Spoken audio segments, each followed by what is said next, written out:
What's up, you guys? Been having some requests for some more informational videos, so thought I would take the time in between clients today to talk to you guys a little bit about water cutting.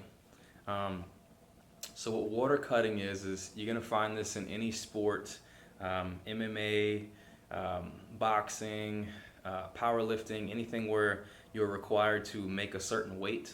There's usually going to be some type of water cutting involved. For instance, I have a competition this weekend, and I'm supposed to be weighing in at 198.4 or below by Saturday at 9 o'clock. So, um, the prior Sunday to that, this past Sunday, I just weighed in at 200 pounds even. Um, so, that's technically only 1.6 pounds. So do I need to do a water cut? No, not really. But I would like to increase my calories going into the competition to make sure I'm strong. So to counteract that, I'm going to do a slight water cut. So now there's two parts to a water cut. There's a water loading phase, and then there's a water cutting phase. Um, and basically, um, the first thing you need to know about water cutting is the more water that you drink, the less water that your body feels like it needs to hold. Um, the less water that you drink as a defense mechanism, as a survival mechanism, if your body's not getting enough water, it will hold on to water because it doesn't know when it's going to get it again. So the first part of a water cut is a loading phase. So what we will do is typically say I'm weighing in Saturday morning. Sunday, Monday, Tuesday, and Wednesday, I'll try to consume about 2 to 3 gallons of water per day. And that's going to basically flush out all of the water, a good bit of the water that my body's normally holding. Um, and my body won't feel the need to hold on to it anymore because I'm consuming it so much. I'm getting so much water in my body that it basically says, okay, I don't need to hold on to any more water because I'm getting it from an outside source.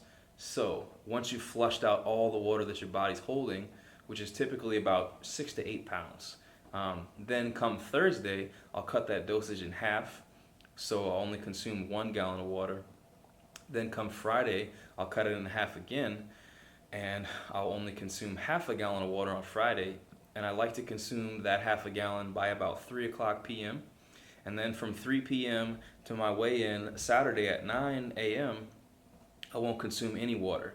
And so what that will do is there's a small window where you've loaded the water, you've told your body, your body that I don't need to hold any more water because I'm getting it from somewhere else. And then you've taken away that external source of water. So there's a small window before your body kind of freaks out and starts holding water again, where you're going to be about 6 to 8 pounds down from what you normally weigh.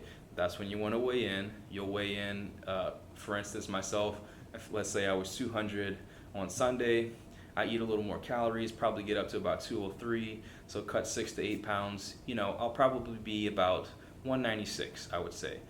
Then, what's very important is after you make that weight, now you need to rehydrate. You need to tell your body to hold that water that you would normally be holding.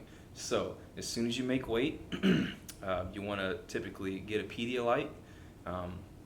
After the Pedialyte, I like to drink, 2 Gatorades and then my normal fluids throughout the day. I also like to carb up, eat a lot of carbs, salty foods, a lot of calories, just refuel in preparation for that upcoming meet the next day. So, pros and cons of doing a water cut.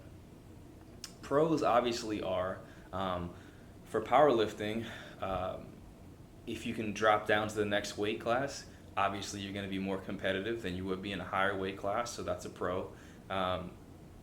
The less that your body weight is when you weigh in, the higher that your Wilks score is going to be, assuming that you lift the same amount of weight as you normally did at a higher weight.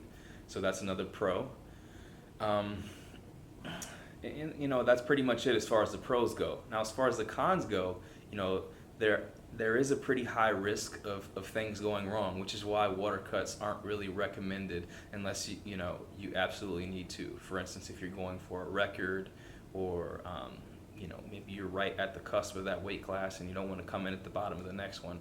But the cons are going to be, a lot of times powerlifters will cut too much weight, and then they won't have enough time to refuel, to rehydrate before you compete, and now your strength is going to be down.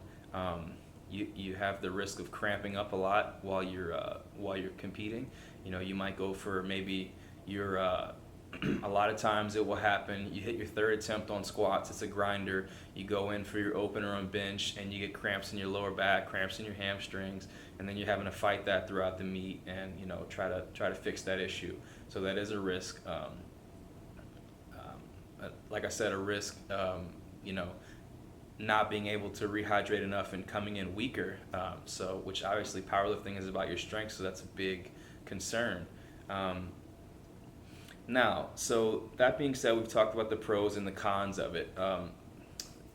So from what I've described to you so far, loading with 2 to 3 gallons of water, cutting it down, that will cut about 6 to 8 pounds. Now, the more water that you can load, the more water that you're going to be able to cut.